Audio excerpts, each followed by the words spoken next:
Hello students, आज हम EVS का चैप्टर 10 वेदर एंड क्लाइमेट, जिसके बारे में हमने यहाँ तक पढ़ लिया था कि जो रेन, हेल एंड स्नो है वो कैसे बनती है। उसके बाद आगे हम शुरू करते हैं, इसमें पढ़ना शुरू करते हैं फॉग, ड्यू एंड फ्रॉस्ट के बारे में।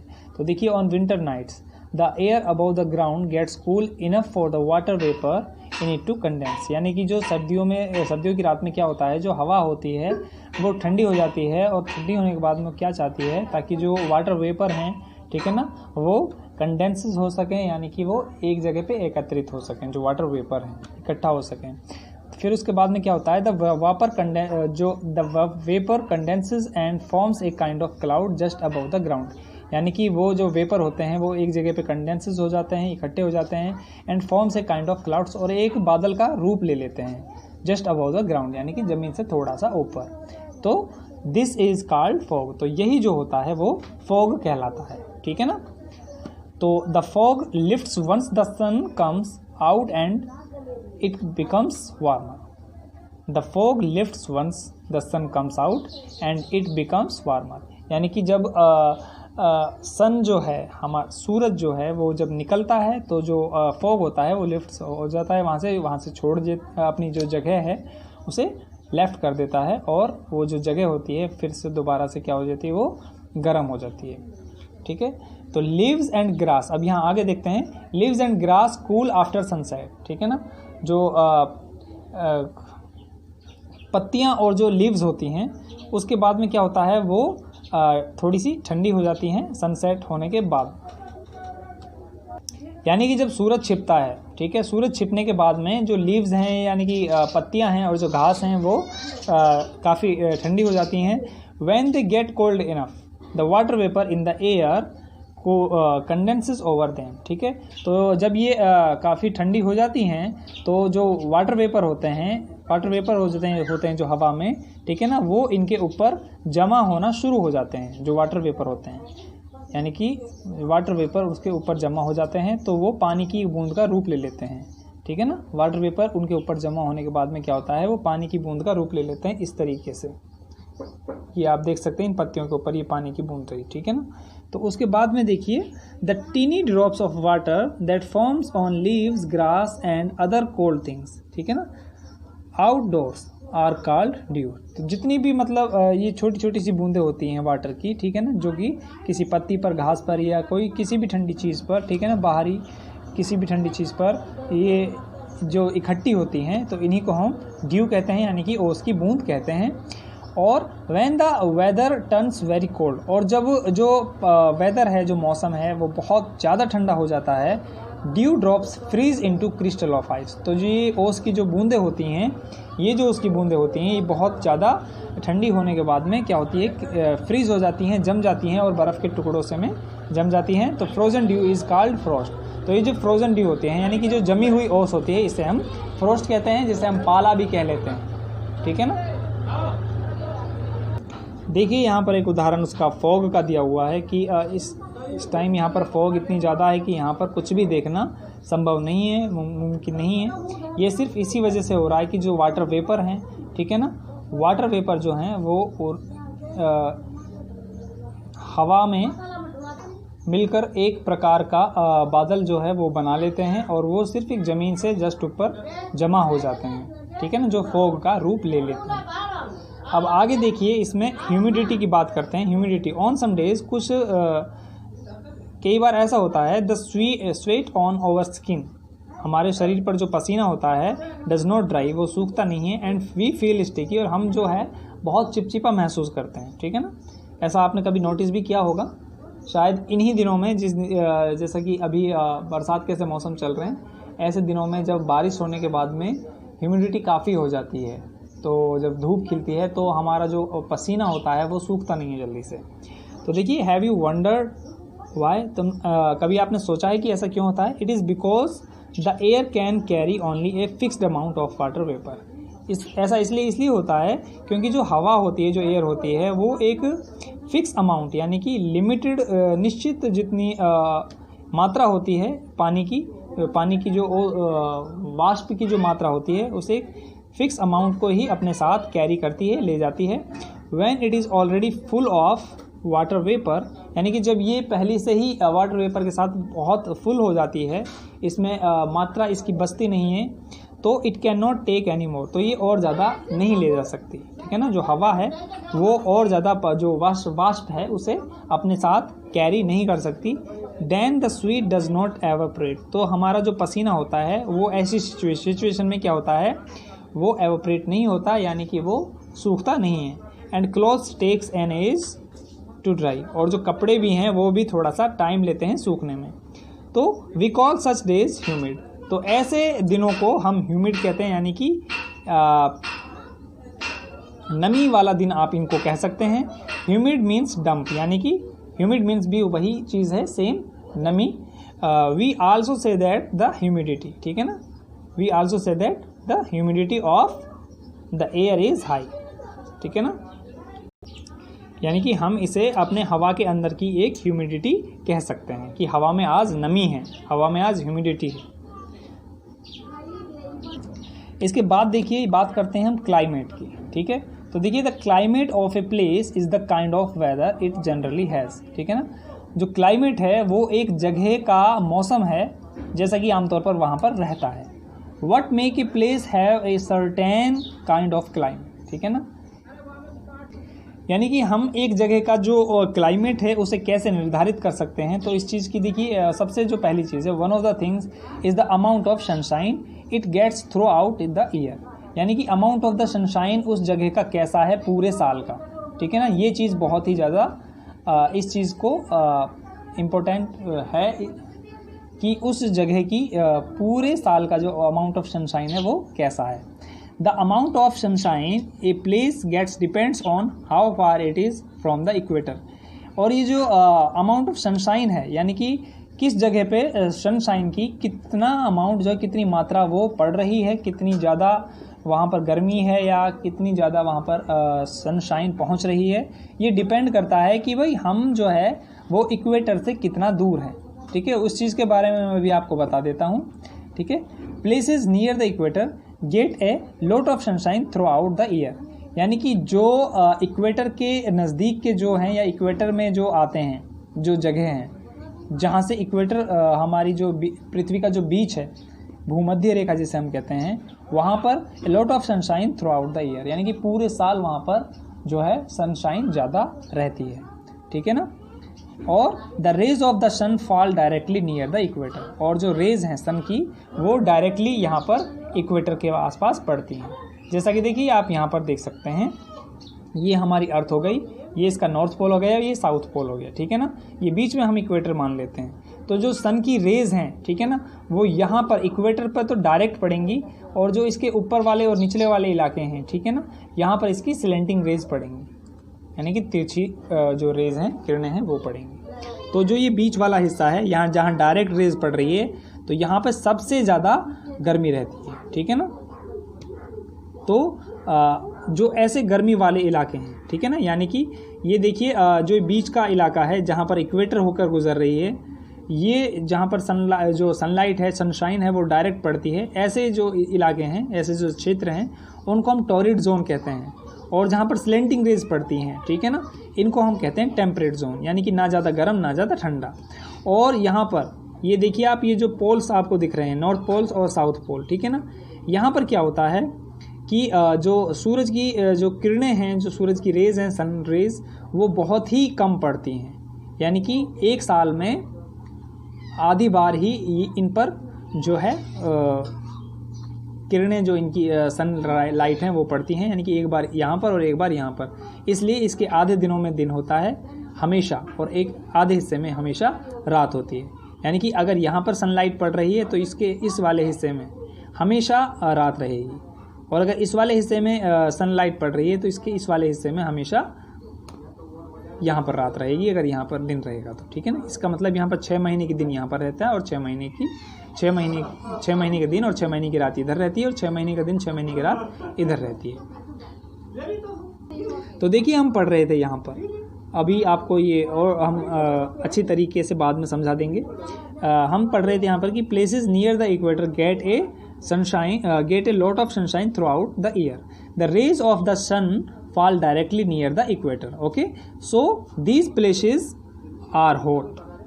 These places are hot. और जो हमारी जो कंट्री है वो भी इसी जो टोरिड जोन है, ठीक है ना, इसी जोन के अंतर्गत जो है हमारा जो कंट्री है वो भी आता है, ठीक है। उसके बाद देखिए the poles on the other hand, अब जो यहाँ ध्रुवों की बात हो रही है, पोल्स की बात हो रही है, on the other hand get sunshine only a part of the year, यानी कि साल के एक ही बार में इस जगह पर सनशाइन पड़ती है। Besides the rays of the sun slant near the poles, ठीक है ना, तो यहाँ पर जो ये पोल्स हैं, ठीक है ना, यहाँ पर स्लैंटिंग रेज पड़ती हैं, so they do not give a lot of it. एक तो देखिए यहाँ पर पड़ती ही ये साल में एक बार ही पड़ती है एक हिस्से में, ठीक है ना, साल में एक हिस्से में ही यहाँ पर जो सूरज की रोशनी है वो पड़ती है, ठीक है ना, फिर अगली साल दूसरे हिस्से में रोशनी पड़ती है सूरज की, और वो रोशनी जो होती है वो भी क्या होती है, स्लैंटिंग रेज होती है, ना कि डायरेक्ट रेज, ठीक है। तो ये जो जगह होती हैं बहुत ज़्यादा ठंडी होती हैं, देखिए इसके बारे में हम आगे पढ़ेंगे। Beside the rays of the sun slant near the poles, ठीक है ना, वो भी कैसे पड़ती हैं, स्लैंटिंग रेज पड़ती हैं। So they do not give a lot of it, तो इसलिए ज़्यादा गर्मी, ये जो हिस्से हैं नॉर्थ पोल्स और साउथ पोल्स, ये ज़्यादा गर्मी नहीं देते। This is why the polar regions are very cold and covered with ice, तो इसलिए जो ये पोलर रीजन्स हैं, यानी कि जो ये ध्रुवीय क्षेत्र हैं, ये हमेशा बर्फ़ से ढके हुए होते हैं। यहाँ पर बहुत ज़्यादा, यानी कि 0 डिग्री से भी नीचे यहाँ पर तापमान होता है, टेम्परेचर होता है।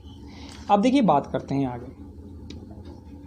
The area around the north pole is called the Arctic, ठीक है ना, यानी कि जो ये एरिया है नॉर्थ पोल का जो एरिया है, नॉर्थ पोल का जो एरिया है इसे हम कहते हैं आर्कटिक, यानी कि फ्रिजिड जोन, यानी कि बर्फीला क्षेत्र, ध्रुवीय क्षेत्र जिसे हम कहते हैं। और जो इसका साउथ पोल का जो एरिया है, ठीक है ना, इसे हम कहते हैं अंटार्कटिक, ये भी फ्रिज्ड जोन होता है। अब देखिए the area around the north pole is called the Arctic, the area around the south pole is called the Antarctic. इस चीज़ के बारे में हमने अभी पढ़ लिया है, समझ लिया है। We call this areas frigid zones, यानी कि कोल्ड जोन्स, ये बहुत ही ज़्यादा ठंडे क्षेत्र होते हैं, ठंडे क्षेत्र इनको हम कह सकते हैं। The area around the equator is hot, ठीक है ना, और जो ये इक्वेटर के आसपास का जो एरिया है ये बहुत ही गर्म होता है।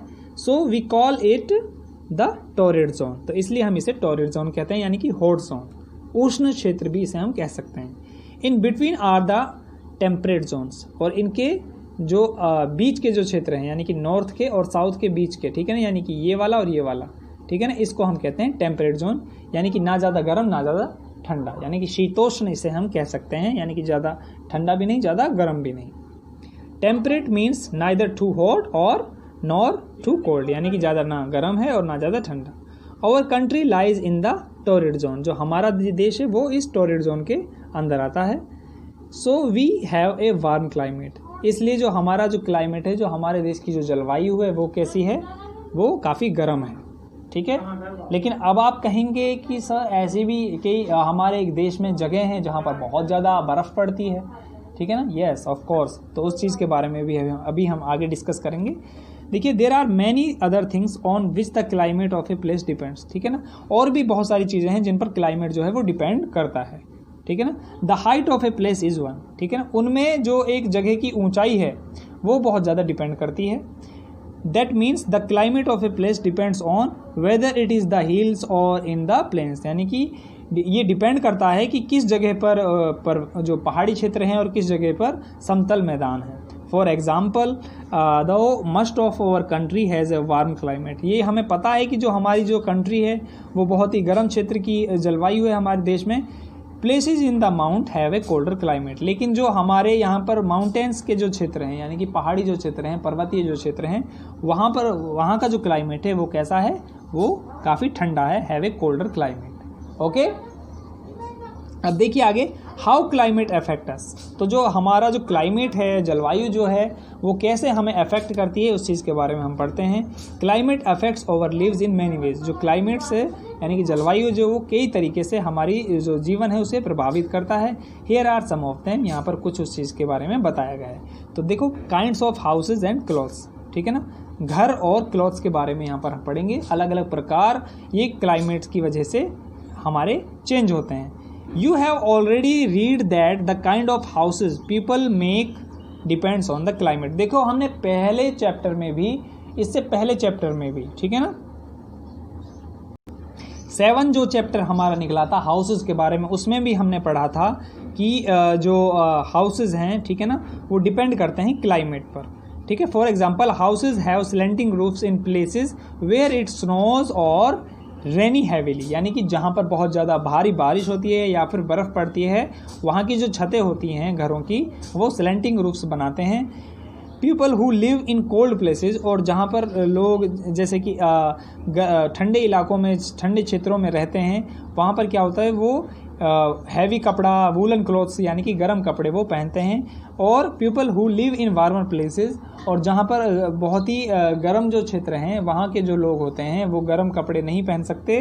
वो कैसे पहनते हैं, wear lights loose cotton clothes, यानी कि बहुत ही हल्के, ठीक है ना, ढीले ढाले और सूती कपड़े वो पहनते हैं। उसके बाद देखिए हम बात करते हैं प्लांट्स एंड एनिमल्स की।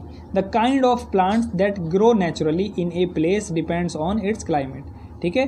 तो जो पौधों का जो प्रकार है, पेड़ पौधों का जो प्रकार है, वो भी देखो अपने आप उग जाता है, लेकिन वो डिपेंड करता है किस पर, उनकी क्लाइमेट पर, ठीक है ना। You will find forest to fir and pine trees in cold places, ठीक है ना, यानी कि ठंडे क्षेत्रों में आप ताड़ के, चीड़ के, ठीक है ना, चीड़ के और देवदार के जो पेड़ होते हैं, फर एंड पाइन ट्रीज, ये आप पाएंगे ठंडे क्षेत्रों में, जैसा कि यहाँ पर आप देख सकते हैं, ठीक है ना। This trees grows in cold places, ऐसे जो पेड़ होते हैं वो ठंडे क्षेत्रों में उगते हैं, जहाँ पर बहुत ज़्यादा ठंडे क्षेत्र होते हैं। Okay, for example similarly palm trees grow only in warm places, ठीक है ना। और जो वैसे होते हैं ताड़ के पेड़ जिनको कहते हैं, ठीक है ना, वो ज़्यादातर गर्म पेड़, गर्म जो क्षेत्र होते हैं, गर्म जो प्लेसेस होते हैं, वार्म प्लेसेस, वहाँ पर वो उगते हैं। उसके बाद देखिए the kinds of animals that lives in a place also depends on its climate. जो एनिमल्स होते हैं उनका रहन सहन भी इस क्लाइमेट पर डिपेंड करता है। जैसे कि lions and elephants lives in warm places, जो शेर, हाथी हैं, ये गर्म क्षेत्रों में स्थानों पर रहना पसंद करते हैं। और जो पोलर बियर्स एंड पेंगुइन्स हैं, ठीक है ना, पोलर्स भी से ध्रुवीय भालू जिनको हम कहते हैं, या पेंगुइन्स होते हैं, जो ऐसे पक्षी होते हैं जिनके पंख बहुत भारी होते हैं, वो उड़ नहीं सकते हैं, वो क्या करते हैं, लिव्स इन पोलर रीजन्स, वो ध्रुवीय क्षेत्रों पर ही रहते हैं। You will not find them near the equator, उन्हें आप इक्वेटर वाले क्षेत्रों पर नहीं ढूंढ सकते, ठीक है ना, वहाँ पर वो रह ही नहीं सकते। देखिए उसके बाद बात करते हैं क्रॉप्स की।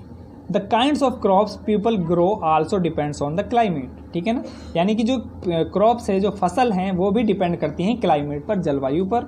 फार्मर्स इन वार्म, यानी कि गर्म क्षेत्रों पे जो किसान होते हैं, रेन एंड रेनी प्लेसेस, ठीक है ना, और जो ज़्यादा बर्फी बारिश वाले जो क्षेत्र होते हैं, वहाँ पर क्या होता है, ग्रो राइस, वो जो फार्मर होते हैं वो चावल उगाते हैं। बिकॉज राइस ग्रोज वेल, क्योंकि जो चावल हैं वो अच्छे उगते हैं इन सच प्लेसेस, ऐसे जगहों पर।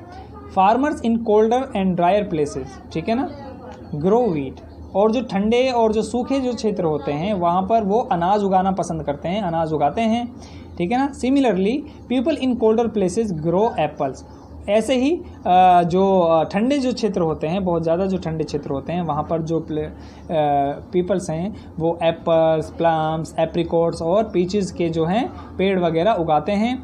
वाइल पीपल इन वार्मर, और जो गर्म क्षेत्रों के जो लोग होते हैं वो क्या क्या उगाते हैं, places grow oranges, bananas, guavas and mangoes, ठीक है ना, यानी कि ये पेड़ वो गर्म क्षेत्रों में उगाते हैं।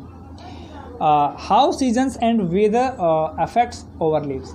अब देखिए सवाल ये उठता है कि जो सीजन और वेदर है वो हमारे जो जीवन है, हमारा जीवन है, उसे किस तरीके से वो प्रभावित करते हैं। तो देखिए the kind of clothes we wear and food we eat, जो हम कपड़ा पहनते हैं और जो हम खाना खाते हैं, we eat depends on the seasons, वो ऋतुओं पर, सीजन्स पर डिपेंड करता है। For examples we get mangoes only in summer, यानी कि जैसे कि हमें जो मैंगो हैं वो सिर्फ गर्मियों में मिल सकते हैं। Even day to day changes in weather effect our lives, ठीक है ना, इसलिए यहाँ तक कि जो दिन हैं वो भी दिन बाय दिन चेंज होते जाते हैं और हमारे जीवन को प्रभावित करते हैं।